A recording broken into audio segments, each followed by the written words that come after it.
Authors Over 50, Writing in Life's Sweetest Third. Authors Over 50's weekly podcast celebrates writers and their journeys to publication. Writing after 50 is a whole story on its own, so let's skip to life's sweetest third and talk with authors about their journey from pen to publish. Welcome. I'm Julia Daly, your host, and I invite you to listen to interviews with writers who've achieved their goal of publishing a book just later in life. We've seen award lists for under 30 or under 40, but I've yet to see lists for those who've achieved a significant milestone of their own, launching a new career and publishing their first book after the age of 50. We will hear about these authors' inspirations, struggles, strategies, and the smell of that first book.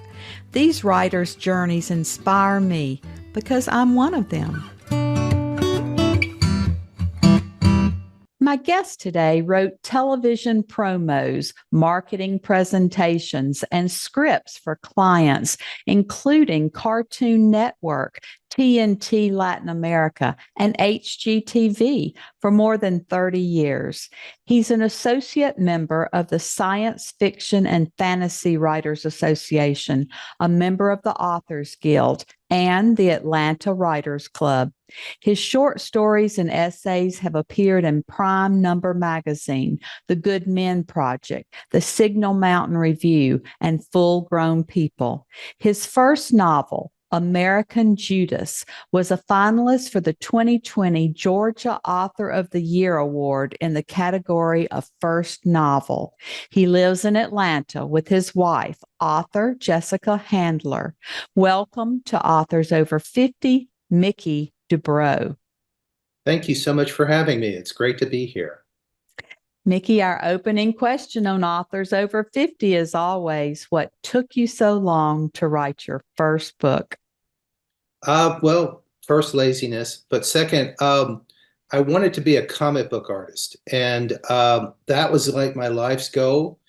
And I, after a while, realized I didn't have the skills or the patience for it. And somehow I drifted into television, and I enjoyed that. It was a way to tell stories. And I did that for a long time, and I learned a lot about storytelling working in television, even in the promotions department, but they weren't my stories. And so I did want to write stories, but I never thought I would be good enough to write a book. And then my wife wrote a book, and she looked like she had fun.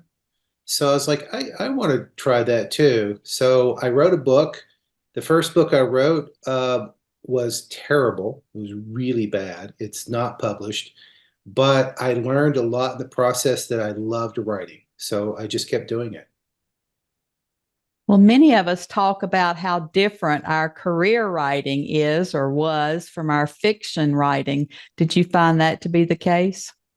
Yes, because with promo writing, you have 30 seconds to tell your story. And so brevity, quick, get it on the page, as few words as possible.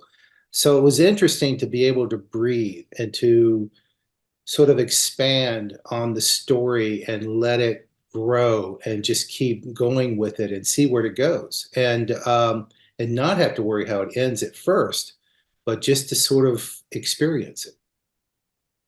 I've heard from so many of us who say we can write 70, 80, 90,000 words, but when it comes to writing that blurb, those 2 or 3 sentences to describe the entire novel, it is just a nightmare. But maybe you don't have that problem. It's still a struggle. I have the same problem as everyone else getting it down, but I am better at keeping it short. I remember one of the best lessons I ever got was I had a really good creative director when I was at Cartoon Network, and I would give him a script, and he would sit there and start marking out words. And he would be going, you don't need this one, you don't need this one, you don't need this one. And I would be furious, like, that's my art. And then he'd hand it back to me, and it actually was clear. It was like clearing the brush out from your garden. Yes, I agree. I love when I receive those marked up pages back from an editor because, a lot of people just cringe over all the red marks, but I really think it tightens up the story and makes it so much more clear. Yeah, especially you have to remember that the editor is on your side. The editor wants you to succeed and wants it to be clear. So, no, it's a great help. It really does make it better. Well, you and your wife are both authors, two authors under the same roof. Do you collaborate? Do you have writing schedules that are the same or different? Is there a friendly rivalry going on? No, because we don't write the same things. We're in a four-bedroom house, and two of the bedrooms have been turned into offices. We will read to each other. We're each other's first reader. Um, though it's funny because all these years, our styles and the things we wrote were so completely different, and we always talked about doing something together. And we finally did. And we just sent it out on submission. We're hoping someone will pick it up. We wrote it's called Ghost Tour Mystery. And it's about a couple who go on a ghost tour, and one of the ghosts comes up to them and asks them to solve a mystery and manages to send them back in time to do it. Very nice. I can see that as a television streaming series. Me too. Well, you've got connections. You need to reach out. Exactly. Well, once you wrote American Judas, how did you proceed with it? Did you search for an agent, decide to choose a hybrid, a small press, or did you self publish? Um, well, I'd actually written some other self-published books before that, but I always was looking for an agent, never could find one. For this one, for American Judas, I sent it out I actually found the agent almost before I finished it. And it was through my wife's help. She met someone at a convention and said, "Hey, I think you might be the right agent for this." And the agent read it, said, "Yes, yes, I want this." And I was like, "Yes, this is finally the one that will be traditionally published. This is the one that I'm going to make my name off of." She represented me, and for 5 years, she couldn't find a press to take it. 5 years. Wow. And I started sending it out, and finally I found a small press who would take it.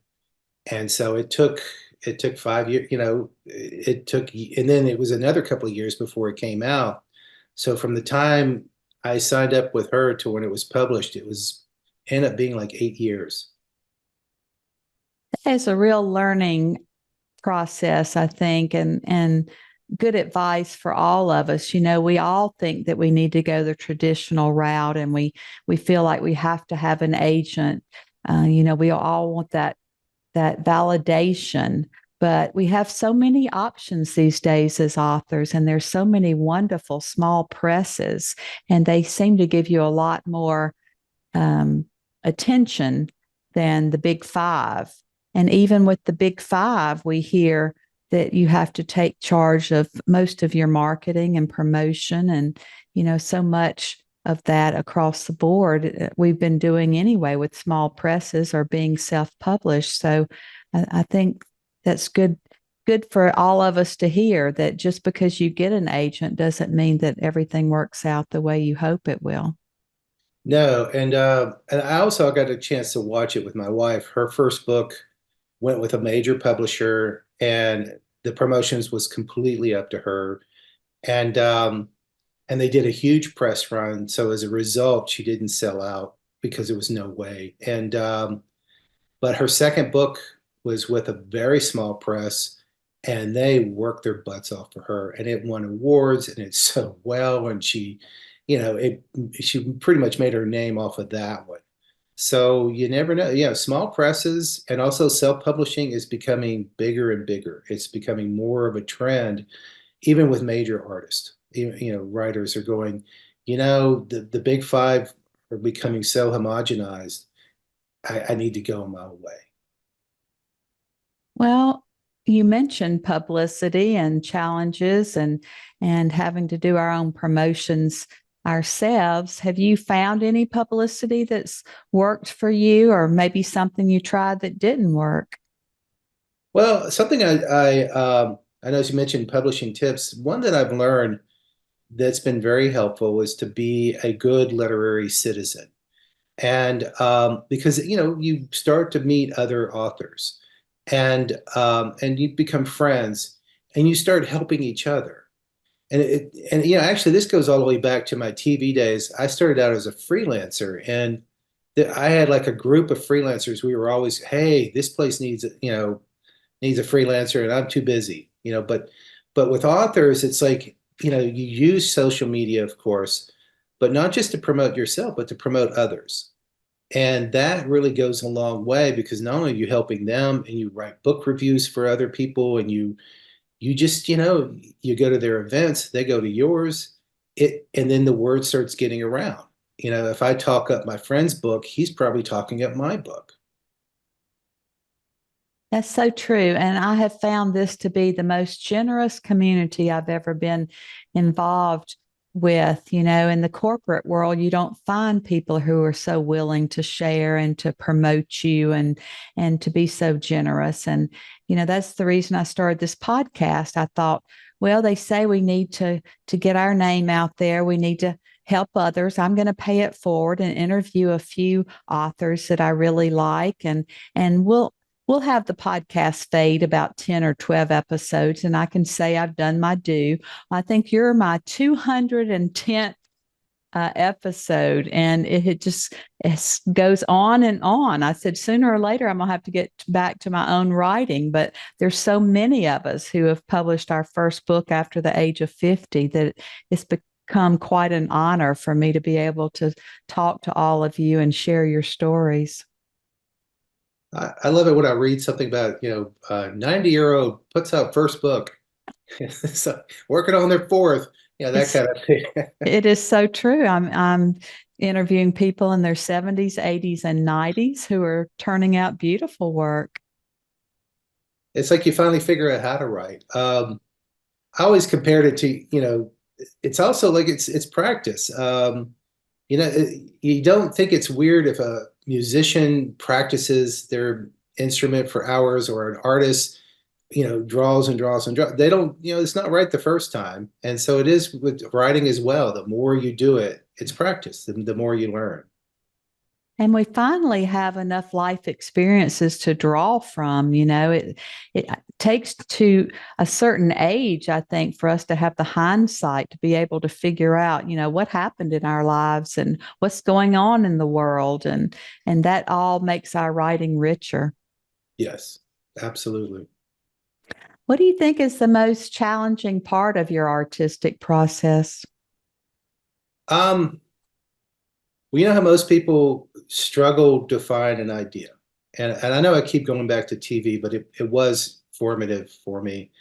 Um, I was always on deadline. And so I always had to come up with ideas. And I learned to get past writer's block. And I'll give you the first piece of advice that not from me, I heard it from someone else. When you're struggling with an idea, lower your expectations because you're going for perfect, and there's no such thing as the perfect anything, nor should there be. It's just good, solid, whatever. And but as a result, I have hundreds of ideas, and I love them all. And it's like, well, which one? Because once you choose it, it's sort of like, dating. You're going to be dating that idea for years. You better love it. So it's like, how do I decide which one is the one I'm going to sit down and this is the one I'm going to spend the next 2, 3 years on? Well, did writing American Judas change your process of writing, or the way that you went about it? Well, the second book, actually, my second, if I do a reading, I'd like to read from that one. The second book I put out came out this past June. It's called Always Agnes, and it's a time travel novel. But something I learned a lot with American Judas was the editorial process with the publisher was that came up with some stuff that I needed to change, but I noticed that as I was doing the final edits, it really kind of came together. It's like, oh yeah, this is gone from me just telling a story to me creating a book. And this is what the book, a professional book needs to be. And I don't know why it clicked that way. It just did. I think I became a quicker writer from my first book to my second book.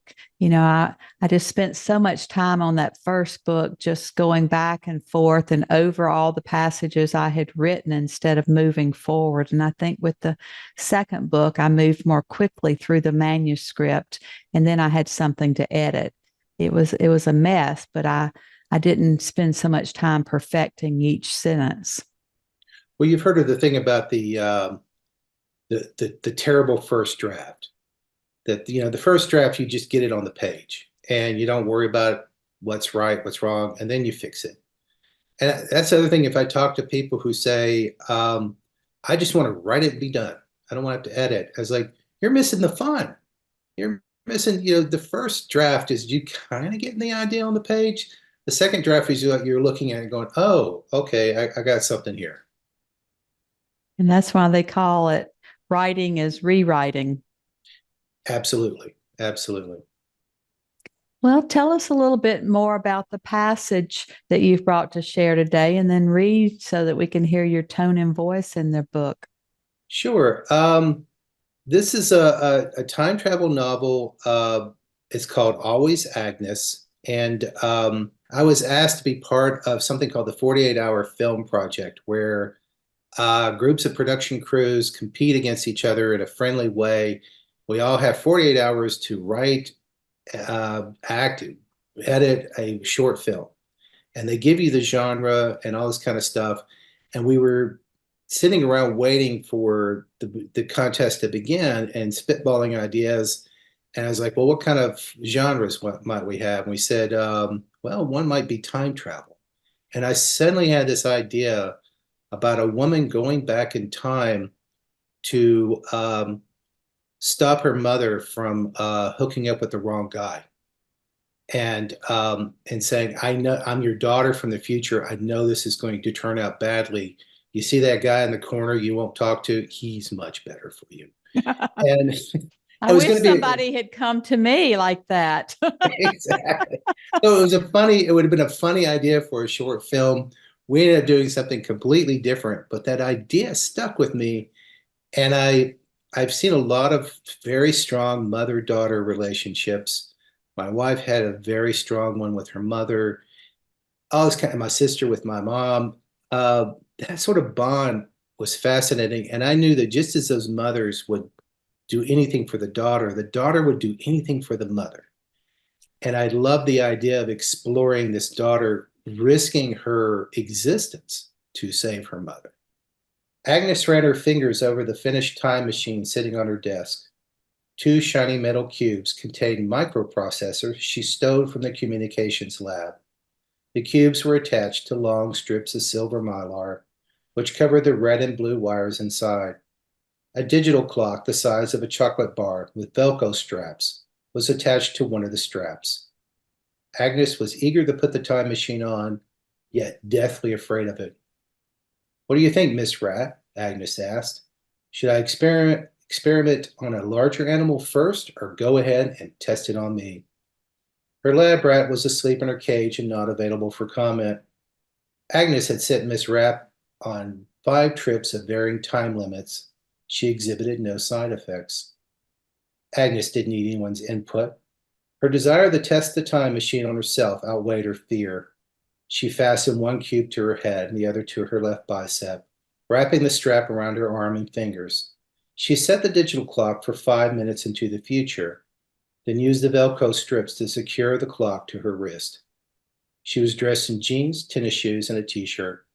Perhaps not the best outfit for a time traveler's maiden journey, but she decided comfort was more important than formality. In the middle of her dorm room, a camcorder on a tripod faced a plastic chair. Agnes started the camcorder, sat in the chair, and spoke to the camcorder. Transport, living test subject attempt number 7. Go is for primary scientist to travel 5 minutes forward in time. Her throat tightened with fear. Agnes couldn't begin the countdown. Once she flipped the switch, there was no going back. This single action could either change her life or end it. She left her chair, stopped the camcorder, and stood by the window. She gazed at the well-tended lawn around her door. In the middle of the lawn was a maple tree with fiery red leaves. I don't know what Miss Rat saw or felt when she traveled through time, Agnes said. It could be wonderful or terrifying. I may not survive the experiment. Perhaps I should have notified someone considering the potential danger. There are moments in science when the only way to learn is to take chances. Agnes started the camcorder, retook her seat. She rested her fingers on the switch to the time machine. If I don't survive, please let my mother know I love her very much. She started the countdown. Transport living test subject number 7. Go is for primary scientist to travel 5 minutes forward in time. Begin in 3, 2, 1. Agnes flipped the switch. A surge of energy coursed through her body. For one panic-stricken moment, she couldn't breathe, as if an invisible giant hand squeezed the air of her lungs. She thought of an earlier experiment when the time travel box was flattened. Was she about to become a pancake? A loud groaning, like a song played at low speed, forced her to cover her ears. The sound stopped, and she breathed normally again. The droning was replaced with a complete absence of noise. The floor dissolved below her, and she floated in space. The objects in her room melted into blobs of color. She felt like she was inside a lava lamp. The numbers on the clock sped by. The globs of color evolved into shimmering orbs. The invisible hand grabbed her again and pulled her down. As the droning returned, the floor reappeared. The orbs became her dorm room. She was back where she started. The journey lasted about 10 seconds. Agnes hopped out of the chair. I did it. I time traveled. She stopped the camcorder. The video playback showed Agnes sitting in the chair 1 second and gone the next. I disappeared just like that. Agnes snapped her fingers. After she disappeared, the chair sat empty for 5 minutes. Then Agnes reappeared. She went to the bathroom and studied herself in the mirror. There didn't seem to be any damage. She appeared normal. Normal? Agnes asked her reflection. Normal no longer exists. Wow, that's so intriguing. You want us to hear more? I hope so. Yeah. The idea. Yeah, that whole idea of time travel is just so remarkable. I think that's a great premise and another great television streaming um, possibility. Yeah, it's fun. I did some, of course, research into time travel. I was fascinated that the reason most people want to travel through time is like not to go back and like warn people about the Titanic or whatever. It was to go back and apologize for something they thought they did wrong, or to fix something in their lives that they thought they had made a mistake. And I like that. It was, we all have that sort of, if I could do a do-over. I like that aspect of time travel. And I think we can do a lot of that without time travel. We can make amends. We can apologize to people. We can change the course of our future, not our past. But a lot of us have learned to live with those mistakes by this age, and to apologize and to move forward. And also to learn. I mean, if you don't make mistakes, you don't learn anything. You don't have that, that sort of like you can't know joy if you haven't known sorrow. I truly believe that. I really do. Was there anything that you wrote in one of your books that ended up on the cutting room floor? Anything that you edited out and didn't use in the books? Oh gosh, it's like when I do write, I always have an unused folder. I don't throw anything away. I just put it away, and there's just constant dead ends, constant ideas that just didn't fit later, or you kind of liked it. It was fun, but it's like, nah, it's just, now that I've written it, it's like it doesn't fit anymore. And I hate, well, no, I don't mind that, but it used to bug me because I thought, oh man, I really lost some good stuff. But now it's like, you learn. Something better went into the book instead. Well, what does writing success look like to you personally? Um, People read my books and in either and hopefully enjoy them or at least remember them, and are touched by it. And I have been fortunate that a few times when I've been at readings or events, someone has come up and said, this was the book I was waiting for, or I read it and I loved it and I can't get it out of my mind. And you realize that that's what you wrote it for, that it was that person that you wrote it for. So I guess that's success for me.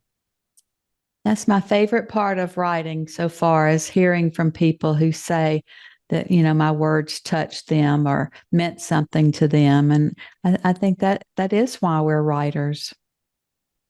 Though I also love it when someone hates my work. I know Oh, that you sounds do. well, because usually when you see what they say, it's not your book. It was not you they were angry at. There was something else going on, and your book just sort of represented whatever was bugging them that day. And it's like, this is more about you than it is about me. And I found that kind of fun. But if they really hated it, I feel bad. I feel like I didn't want to ruin your day. I didn't want to cause you any pain. Well, So that caused strong emotions one way or the other. So that's some great writing. yeah. With American Judas, I expected some hate mail, and I did, and I was just thought it was hilarious. It's like I think someone said, even used Satan and things like that, and I was like, yeah, you're right, it was Satan. How did you know? Oh, to have that power. Hmm. Well, what does your wife think about you joining the ranks of writers?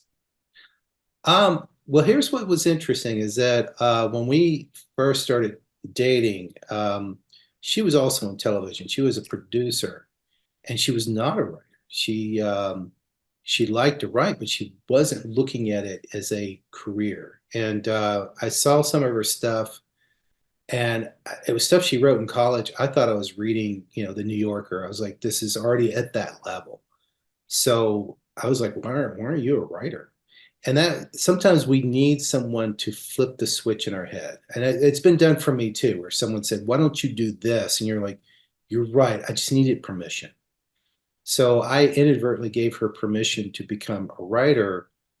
And she is a phenomenal writer. And then in a way, I think watching her gave me the courage to become a writer. So we have encouraged each other. Well, that's the perfect partnership. Yeah.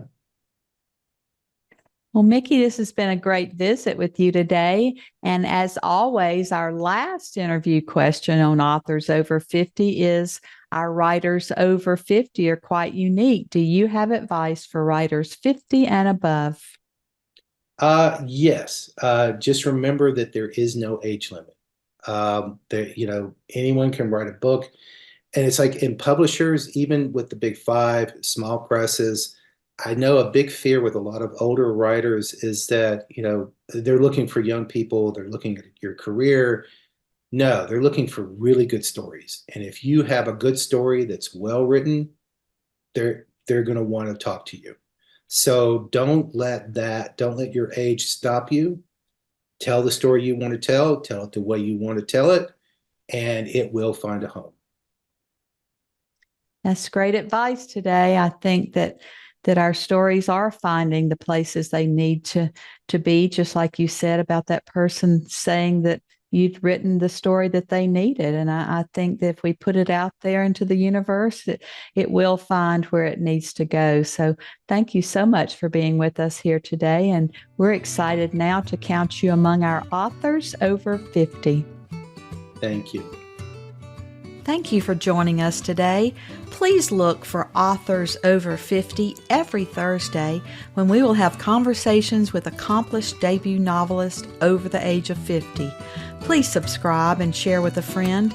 And check out my own publication journey after 50 at www.juliadaily, that's D-A-I-L-Y, like dailynewspaper.com. Until next time, keep reading and writing. And remember, it's never too late to fulfill a dream in life's sweetest third.